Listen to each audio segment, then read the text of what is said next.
हार का अंजाम, कुर्सी, किडनी और कोहराम। ऐसा अंजाम जो किसी ने सोचा नहीं था, जिसकी आशंका दूर दूर तक नहीं थी। सियासी हार ने बिहार के राजनीतिक परिवार में ऐसा कोहराम मचाया जो हार की टीस झेल रही आरजेडी के लिए जले पर मिर्च के समान है। लालू प्रसाद यादव की सबसे लाडली बेटी रोहिणी आचार्य ने परिवार और पार्टी और सियासत से नाता तोड़ने के बाद जो एक के बाद एक तीखे बयान दिए। उसने लालू परिवार पर चुभते सवालों की बौछार कर दी। रोहिणी के बयानों से स्पष्ट होता है कि चुनाव में आरजेडी की अप्रत्याशित हार इस बवंडर की वजह है और जिम्मेदारी का ठीकरा चुनाव पूर्व रोहिणी आचार्य के बयानों पर डाला जा रहा है, जिसे विरोधियों ने जमकर भुनाया। तेजस्वी यादव पर सवाल उठे कि जो घर नहीं संभाल पा रहा वो बिहार को क्या संभालेगा। आज फिर रोहिणी आचार्य ने रोते हुए मीडिया के सवालों के जवाब दिए, जिसमें लालू प्रसाद यादव, राबड़ी देवी, बहनों के आंसुओं का जिक्र है तो तेजस्वी पर गंभीर आरोप। देखिए, बार बार टूटता मौन, परिवार में बंटवारे का जिम्मेदार कौन।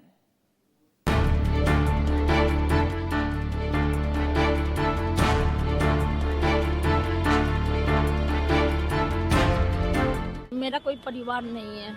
अब ये जाकर के आप संजय, रमेश, तेजस्वी यादव से पूछिए, मेरा कोई परिवार नहीं है। पटना एयरपोर्ट से आई इन तस्वीरों में रोहिणी आचार्य काफी व्यथित दिख रही। उनकी आंखें भरी हुई नजर आ रही। उनका दर्द बता रहा है कि लालू परिवार में कुछ तो बड़ा हुआ है जो रोहिणी आचार्य के बर्दाश्त के बाहर रहा और उन्हें परिवार से नाता तोड़ने जैसा बड़ा फैसला लेना पड़ा।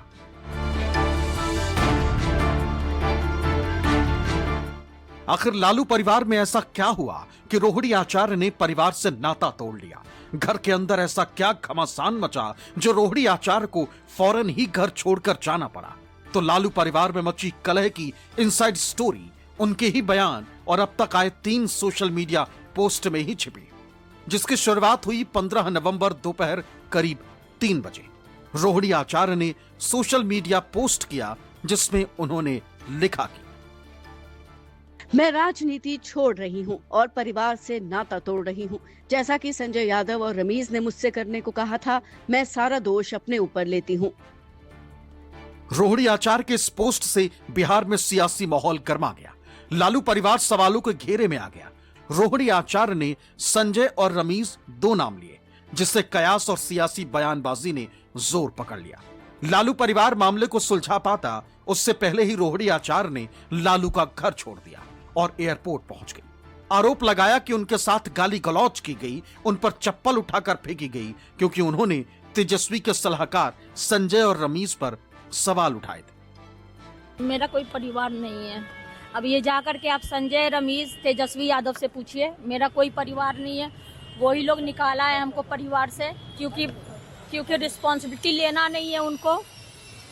पूरा दुनिया बोल रहा है जो चाणक्य बनेगा तो चाणक्य से आप सवाल पूछिएगा। जब कार्यकर्ता चाणक्य से सवाल कर रहा है, पूरा देश दुनिया सवाल कर रहा है कि पार्टी का ऐसा हाल क्यों हुआ।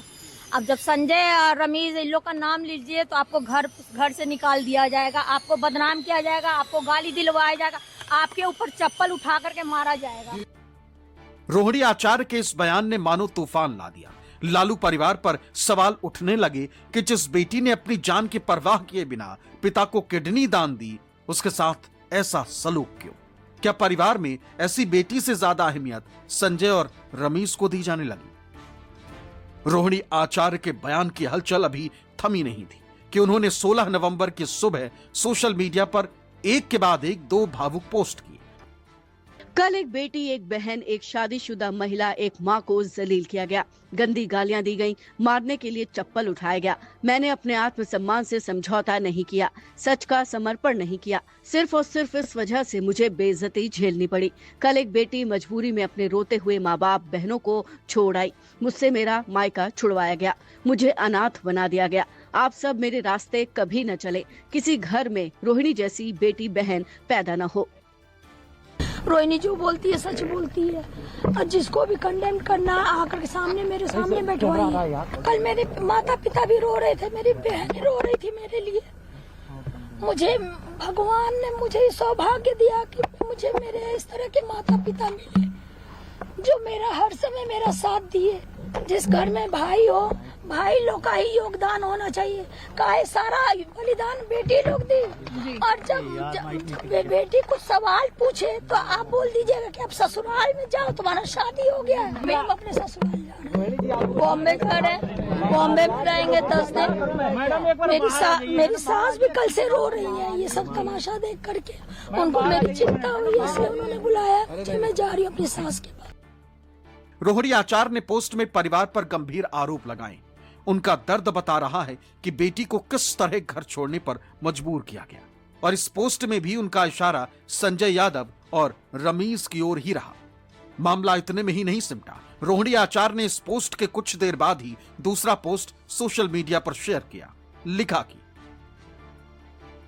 कल मुझे गालियों के साथ बोला गया कि मैं गंदी हूं और मैंने अपने पिता को अपनी गंदी किडनी लगवा दी। करोड़ों रुपए लिए, टिकट लिया, तब लगवाई गंदी किडनी। सभी बेटी बहन जो शादीशुदा हैं, उनको मैं बोलूंगी कि जब आपके मायके में कोई बेटा भाई हो तो भूल कर भी अपने भगवान रूपी पिता को नहीं बचाएं। अपने भाई उस घर के बेटे को ही बोलें कि वो अपनी या अपने किसी हरियाणवी दोस्त की किडनी लगवा दे।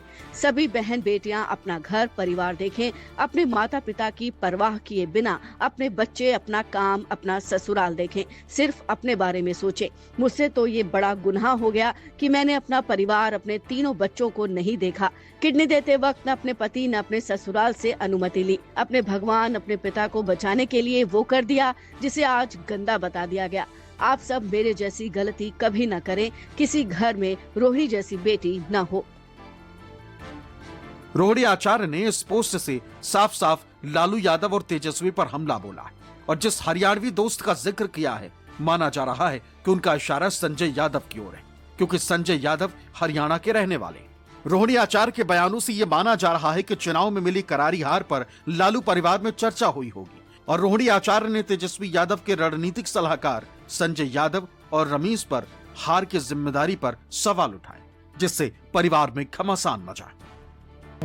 इस बार विधानसभा चुनाव के बाद जो नतीजे आए हैं उस दौरान भी अगर देखें तो जिस तरीके से पार्टी को करारी हार मिली है, उसके बाद तो ये उम्मीद जताई जा रही थी कि परिवार में कहीं ना कहीं संजय यादव के खिलाफ विरोध है। लेकिन कल जब रोहिणी आचार्य ने शनिवार को अपने पोस्ट पे लिखा कि वो राजनीति से संन्यास ले रही हैं और परिवार से नाता तोड़ रही हैं, तब खलबली मच गई। इसके बाद दिल्ली जाने के पहले उन्होंने एयरपोर्ट पर भी अपने बेबाक बयान दिया और परिवार पर कई आरोप लगाए और सीधे निशाने पर थे संजय यादव। लालू परिवार में कलह तब मची है जब चुनाव में आरजेडी को करारी हार का सामना करना पड़ा। उसमें रोहिणी आचार्य के बयानों ने आरजेडी को भी असमंजस में डाल दिया है। परिवार भी बोलने से बच रहा है। क्या है नहीं है तो जानकारी आप लोगों ने जो दिया, मीडिया में जो दिख रहा है, सही क्या है नहीं है, ये तो तहकीकात की चीज है। अगर ऐसा कोई अगर बोला है, अगर ऐसा कोई बात अगर कोई बोला है, अगर गलत बात अगर बोला है तो ये गलत है। वो घर का बेटी है, भगनी भी है। कोई भी अगर कोई बात बोला है तो उसको मैं गलत ठहराता हूँ। कौन कमीज आ गया, कौन रमीज आ गया, बाकी इस तरह भावना हत्या ले पहुंच जाएगा तो तुम्हारी हत्या हो जाएगी। तुम भाग जाओ, घर छोड़ दो। अरे तुम्हारा बाप के घर है वो, और सब बाल बच्चे के घर है। श्रीमती राबड़ी देवी जी का घर है, तुम्हारा तो घर नहीं है। तुम्हारा तो घर पोलो रोड में है, तुमको पोलो रोड में रहना चाहिए। तो इस माँ बाप के जो प्यार करेगा वो वहाँ रह सकता है, जो नहीं प्यार करेगा वो दूर रहेगा। जिस तरह से रोहिणी जी ने एक आदर्श प्रस्तुत किया, हर माँ पिता कोई भाई चाहेगा कि रोहिणी जैसी बेटी, रोहिणी जैसी बहन सबको मिले। ये तो किसी भी घर के लिए सौभाग्य की बात है। रोहिणी आचार्य के आरोपों पर भले ही आरजेडी इसे पारिवारिक मामला बता रही, लेकिन उनके बयानों ने आरजेडी की हार के बाद बिहार की सियासत में आग में घी का काम किया। विरोधी लालू परिवार को नसीहत देते नजर आ रहे, इशारों में लालू यादव पर निशाना साध रहे। राजद की अराजकता बाहर जो झलकता था अब घर के अंदर भी झलक रहा है, और इस मानसिकता के लोग जो अपने परिवार को समेट के नहीं रख सकते, वो बिहार को कैसे चला सकते। पहले भाई को अब बहन को, ये मानसिकता कहीं उनका पारिवारिक मामला है, इस पर हम बहुत कुछ नहीं कहेंगे, लेकिन ये मानसिकता उनके भविष्य को तय करेगा। बिहार विधानसभा चुनाव में आरजेडी को सिर्फ 25 सीटें मिली और ये उसका सबसे खराब प्रदर्शन रहा है। रोहिणी आचार्य ही नहीं, तेज प्रताप यादव भी तेजस्वी के रणनीतिकार संजय यादव और रमीज पर सवाल उठा चुके हैं। ऐसे में सवाल उठ रहा है कि क्या लालू यादव इस बार परिवार में उठे इस भूचाल को थाम पाएंगे, परिवार को एकजुट करने में कामयाब होंगे। पटना से अमिताभ ओझा की रिपोर्ट, न्यूज़ 24। दरअसल लालू परिवार में विवाद की जड़ है दो बाहरी, जिनका खुलकर नाम लिया है रोहिणी आचार्य ने, और वो दो लोग जो तेजस्वी के बेहद करीबी हैं, संजय यादव और रमीज नेमत। रोहिणी आचार्य का आरोप है कि इन्हीं के कहने पर उनके साथ परिवार में बदसलूकी हुई और इन्हीं दोनों के दबाव में उन्हें परिवार को छोड़ने पर मजबूर किया गया।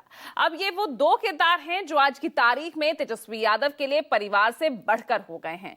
पार्टी से लेकर परिवार तक इनका रोल क्या है और क्यों परिवार के दूसरे सदस्यों की आंखों में ये चुभने लगे, ये रिपोर्ट देखिए। अब जब संजय और रमीज इन लोग का नाम लीजिए तो आपको घर से निकाल दिया जाएगा, आपको बदनाम किया जाएगा, आपको गाली दिलवाया जाएगा, आपके ऊपर चप्पल उठा करके मारा जाएगा। हमारी बहन का जो अपमान करेगा, कृष्ण का सुदर्शन चक्र चलेगा।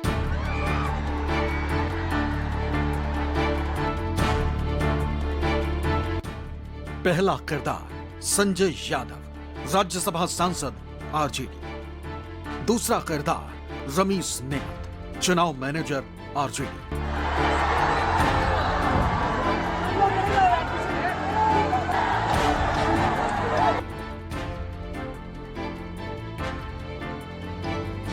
लालू परिवार में मची कलह में इन्हीं दो किरदारों पर रोहिणी आचार्य ने सीधा प्रहार किया है। बार बार इन्हीं का नाम लिया।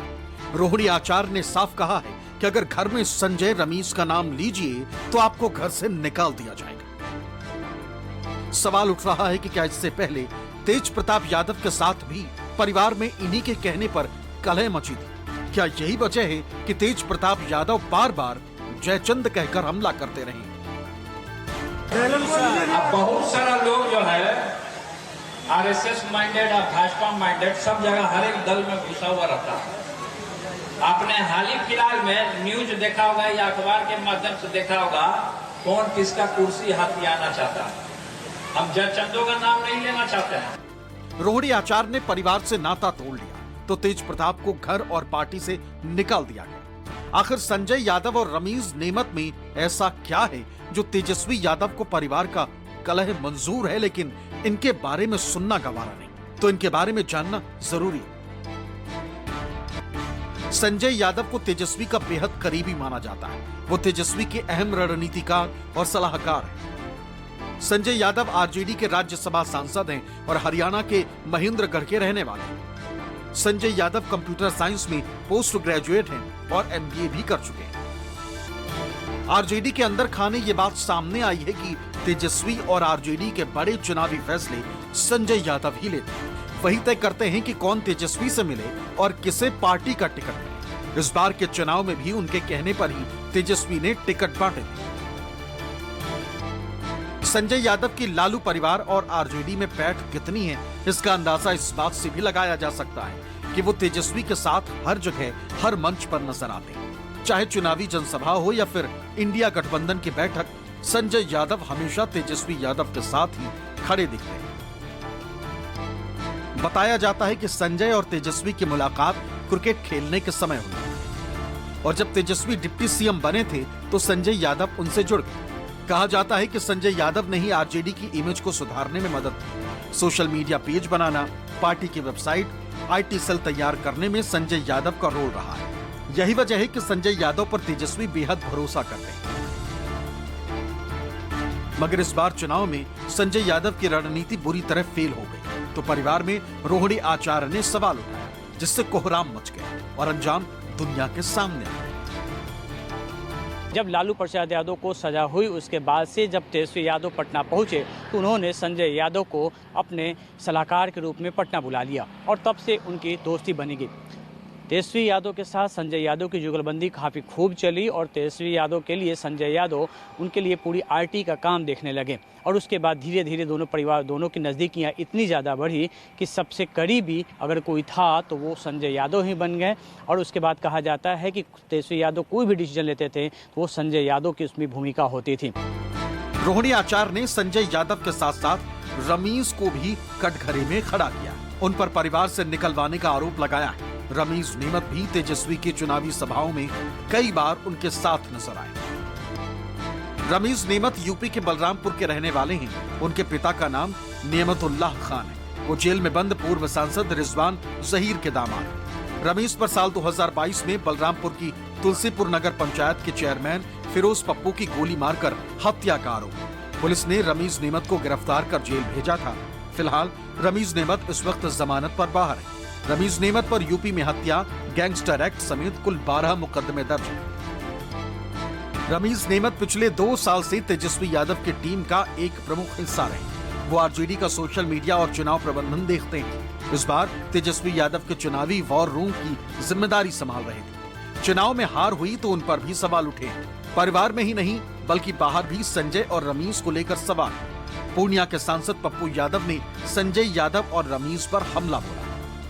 मैं पूछना चाहता हूं कि किसी परिवार में कोई बाहरी लोग, देखिए पॉलिटिकल एडवाइजर होना या किसी का व्यक्तिगत दोस्त होना, निजी दोस्त होना अलग बात है, लेकिन मैं जानना चाहता हूं कि क्या उसको परिवार में दखल देने का राइट है? क्या एक समाज को कमजोर करने का राइट है? संजय जी कौन है, क्या है? बिहार की सियासत में लालू परिवार की अपनी पहचान है। परिवार में इस तरह कलह सामने आना कहीं न कहीं उनके लिए भी गंभीर मामला है, लेकिन अभी तक ना ही लालू सामने आए हैं और ना ही तेजस्वी। इसलिए विरोधी बेटी के आरोपों पर लालू पर हमला बोल रहे हैं। बेटी लक्ष्मी होती है, सरस्वती होती है, उसका अपमान करना यह हमारी परंपरा का हिस्सा नहीं रहा है। और लालू जी, राबड़ी जी इस पर खामोश क्यों हैं? आखिर ये दूसरी घटना हुई, पहले ऐश्वर्या के साथ हुआ, अब रोहिणी के साथ हो रहा है। विधानसभा चुनाव में इस बार लालू यादव ने सारा दारोमदार तेजस्वी यादव को सौंप रखा था। टिकट भी तेजस्वी यादव ही बांट रहे, जिसमें संजय यादव और रमीज का रोल माना जा रहा। इसलिए हार के बाद जहां परिवार में इन दोनों की जिम्मेदारी पर सवाल उठा, तो अब देखना होगा कि तेजस्वी इसका समाधान निकालेंगे या लालू परिवार इन दोनों की वजह से बिखर जाएगा। पटना से अमिताभ ओझा की रिपोर्ट, न्यूज़ 24। तो बहरहाल बिहार के राजनीतिक इतिहास का जिक्र लालू यादव और उनकी विरासत के बगैर पूरा नहीं हो सकता है, क्योंकि लालू यादव की विरासत कभी सामाजिक न्याय और पिछड़ों की आवाज का प्रतीक रही है। लालू परिवार ने बरसों तक बिहार की सत्ता पर राज किया है और वो परिवार आज टूट की कगार पर है। तो सवाल है कि क्या लालू यादव इसे ठीक कर पाएंगे?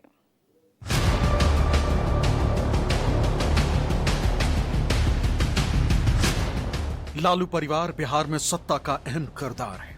कई साल तक बिहार की सत्ता इसी के इर्द गिर्द घूमती रही। कभी लालू यादव सीएम बने तो कभी उनकी पत्नी राबड़ी देवी। लालू परिवार में कुल 12 लोग हैं। इनमें से 8 लोग राजनीति में हैं। लालू 2 बार तो राबड़ी 3 बार सीएम रह चुकी। तेजस्वी यादव 2 बार डिप्टी सीएम रह चुके हैं। तेज प्रताप 2 बार मंत्री रह चुके। बेटी मीसा पहले राज्यसभा सांसद और अब लोकसभा सांसद। सत्ता में जहां लालू परिवार की पैठ रही है, आरजेडी मजबूत हुई है, वहीं लालू परिवार में भी सत्ता, विरासत और मनमुटाव का पुराना इतिहास रहा है। इसकी शुरुआत साल 2017 में तब हुई थी जब लालू यादव चारा घोटाला केस में जेल गए तो पार्टी की कमान उन्होंने तेजस्वी यादव को सौंप दी। इस बात से तेज प्रताप यादव खुश नहीं थे। तेज प्रताप को लगता था कि लालू के राजनीतिक वारिस बड़े बेटे होने के नाते वही, इसलिए तेजस्वी और तेज प्रताप में टकराव शुरू हो गया। कई बार तेज प्रताप ने मंचों से ये बात कही, लेकिन लालू यादव ने तब भी परिवार को एकजुट करके रखा। साल 2019 के बाद भी कई बार तेजस्वी और तेज प्रताप में मनमुटाव हुआ। लालू परिवार गंभीर आरोपों में घिरा, लेकिन फिर भी लालू यादव का परिवार बिखरा नहीं। मगर इस साल विधानसभा चुनाव से 6 महीने पहले जहां तेज प्रताप यादव को घर और पार्टी से निष्कासित किया गया, तो लालू इसे संभाल नहीं पाए। बताया जाता है कि तेज प्रताप को घर से निकालने पर परिवार उसी वक्त 2 हिस्सों में बंट गया। जहां बहन मीसा भारती तेजस्वी की तरफ खड़ी थी तो तेज प्रताप के साथ बहन रोहिणी आचार्य खड़ी थी। चुनाव को देखते हुए रोहिणी आचार्य को लालू और तेजस्वी ने मनाया था और उन्हें प्रचार के लिए बुलाया था, लेकिन जब चुनाव में हार हुई और रोहिणी आचार्य ने बेबाकी से अपनी बात रखी तो परिवार में फिर कलह हो गई, जिसे लेकर बिहार की सियासत का हर सूरमा हैरान है। घर में एकता बनी रहती है तो इंसान बाहर कठिन परिस्थितियों से लड़ लेता है, बट आज की तारीख में उनकी पार्टी जिस दौर से गुजर रही है और उसके बाद घर में ऐसी कला, मैं समझ सकता हूं कि परिवार काफी कठिन परिस्थितियों से गुजर रहा होगा, पर मैं ऐसे प्रार्थना कर रहा हूं, मैं इसके ऊपर कोई कमेंट नहीं करूंगा। देखिए, क्या कहा जाए, उनके परिवार का आंतरिक मामला है, अब इस पर हम टिप्पणी क्या करें, लेकिन अब है ही उसी तरह के आचार व्यवहार के लोग, उसमें जो कुछ स्थिति तो परिवार के अंदर रहती है जो दिखती नहीं है, कुछ स्थिति बाहर दिख जाती है जो दिख रही है। लालू परिवार पर कई बार संकट आया है। चारा घोटाले से लेकर लैंड फॉर जॉब मामले में लालू यादव पर आरोप लगे, लेकिन लालू परिवार हमेशा एकजुट रहा है। लेकिन इस बार चुनाव में करारी हार और आरजेडी के 75 सीट से 25 सीट पर खिसकने से जो तूफान आया है, अब सबकी नजरें लालू प्रसाद यादव पर है कि वो कैसे परिवार को बिखरने से बचाएंगे।